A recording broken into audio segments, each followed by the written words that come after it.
Hello YouTube, it's Dave with Smize Flies. Today we're going to be, the how-to tie is going to be on a fly called the Brassy, which is an early spring pattern because it represents midge larva. These are really good patterns. And I need to find my head cement quickly. There it is.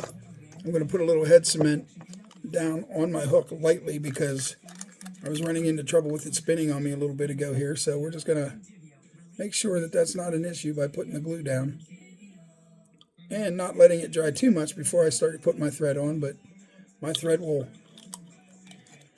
bite to the hook now, and it'll stop it from spinning on me when I go to wrap my wire. So I'm going to do the usual and get right in behind the eye, right here, and do nice even wraps the whole way back. And I've already given a tip on how to make that not happen. If you hold your thread at an angle and you wrap onto the thread you're holding, which is your tag end, it'll fall right in place with the wrap that went around the hook last. And it'll make a nice thread bed, which right now I know I'm not going to spin. I see the glue bubbling up. I want to take the thread back to right at the end of the shank. I don't want it to go around the bend because this is a straight-bodied fly. And then I'm going to wrap the whole way back up to the top. I want to build a nice even body because you have to tie in your the copper wire. It's 0.3 millimeter copper wire is what I use on a size 14, 16, 14, 12s, 10, stuff like that. I don't tie much smaller than a 12 for the Brassies. But if you go any lower, you might want to get 0.2 millimeter wire because the wire might be a little too thick for a size 16, 18, stuff like that. So now I'm going to take my copper wire in, and it's going to go right behind the eye of the hook. That way it's not going over the eye and making the fly look like there's something wrong with it. And it's also not too short to be able to get it wrapped in. So here we go. And after you're tying for a while, you won't have to worry about holding this up and wrapping it onto the wire to make it catch good. You just you start picking up on where you need to wrap to make a nice even wrap. It took me a long time to get there, but I finally got it, and I just trust my instincts now. Okay, so I want to lift this up, and the reason why is to look to see where I'm at back here, and I like that. So I'm going back to the front again. And I'm going to stop about 3 hook eyes back from the front. There's a reason for that. Now I'm going to start wrapping forward, and this is where I was running into trouble. Everything was spinning on me. So once you get that first wrap in, you want to kind of go right against that wrap, if it'll allow you. And then I wrap backwards. When I kind of go over and then pull it backwards to make sure it's going against the whole way around, because you don't want the black sticking through, because then you've got an uneven looking fly because it's not wrapped right. So that's just a little bit of a trick. I don't know if that'll help you guys or not, but that's what works for me, and that's what I'm doing, is trying to share this stuff with you guys. And I'm wrapping back. So far I don't see too much of any black. There's little spots of it showing, but I'll show you what I'll do about that. Once I get up higher, I'll go up a little further, and then usually I use my thumbnail or fingernail, any of them, thumb or index, and you can pull back a little bit to make them nice and tight. Most times you don't have to, but there are times where it's just what it wants to do. It wants to give you a hard time. Sorry if it's taking me a little while to get this wrapped, but I am doing it for a reason, because I want it perfect. And I'm going to stop right there because I've got a little head to put on this, and I'll show you what that is here in a minute. And the thing I like to do is I like to do this right here. Watch my thumb. My thumb against the bobbin shaft. It helps hold those materials so they don't jump away from you. And believe me, it does become a problem, especially on certain feathers and stuff. They want to just fly all over the place. Well, if you keep a hold of them, you don't have that problem. And I'm going to turn my vise around and cut this right close so I don't have anything sticking up extra. Then I can fold it back.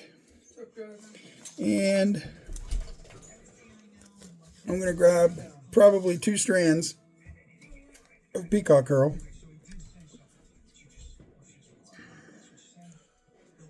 I want two nicer ones though. I like to have a little bit of length. Not that I need it to be real long to do what I'm going to do, but I just prefer to have it that way because I like it to be held long. I like to have it long when I'm holding it is the best way to put it. You know, I have more control, I feel. And what I'll do is a lot of this stuff doesn't really work well, you know, because of the white tips at the end of at the hurl. So I kind of cut those tips off. They're out of here. So they're done. Now I want to wrap this up to right behind the eye, and then I'm going to take this and lay it right where I laid the wire, right behind the eye, and catch it right there and wrap backwards to where it meets the wire. So I'm going to come back to about right there's where I want to be, and I'm going to cut that off. Matter of fact, I didn't really leave enough to cut off, so I might have to burn it off here at the end, which I have a cauterizing tool for that, so we might just do that. And then I'll come forward. I don't come the whole way forward. I like to use the material to make the thread go forward. Sometimes it gives a much cleaner look, to me anyway. We all have our own little techniques and things we do to make things work right. And there's no real formula to make everything perfect. It's trial and error. So that's about enough of the big enough head on there for me. And I will wrap this, and I go backwards a little. So there's that. So now I can take this and cut it where I want it. And I'm going to go ahead and do the whip finish right now. I see I picked up some hair somewhere. I don't know how I did that, but I did. Definitely not off my head because I'm a bald son of a gun. No, I'm just kidding. Well, I am kind of bald, but no. Anyway, here we go. The whip finish. I like to give it at least 4 good wraps. 1, 2, 2, 3. Sorry guys, that slipped right off the end of the eye, and that's because I left the hair stick out over it. I have to burn off, and that's my fault. So we'll do this again, and I'll go back a little further just for precautionary. 1, 2, 3, 4. And another thing that does is it takes some of the extra hairs that are standing up and flattens them right out and shows you the thread instead of the hairs. So then I come underneath, get up real close, and I don't even snip. I just push through these scissors. It's Fly Smith scissors or something else. Now that I got to there, I will get out my hairline cautery tool, and I'll get it firing here, and I'll get right up against the hook eye.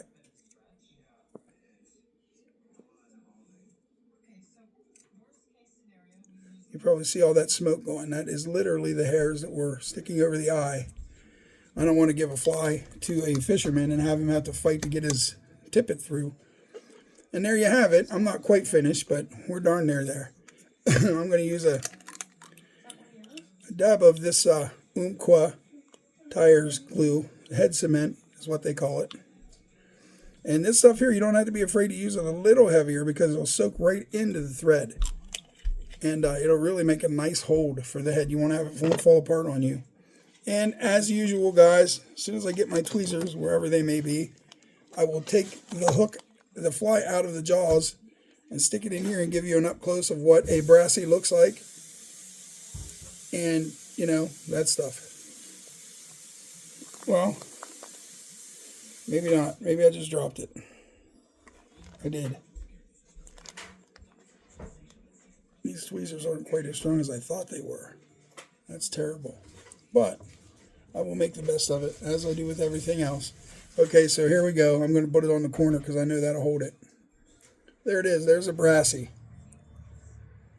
And as you can see, what I was telling you about the black shining through, one piece back there did, but that'll still work. It's not going to make the fish not bite. But there it is. That's the brassy. And I appreciate you guys coming in here. If you like what you saw, please give it a like. And if you like all of what I'm doing, the channel, please give me a subscription, sub to me. It's free. And I appreciate you guys. God bless. Have a good one.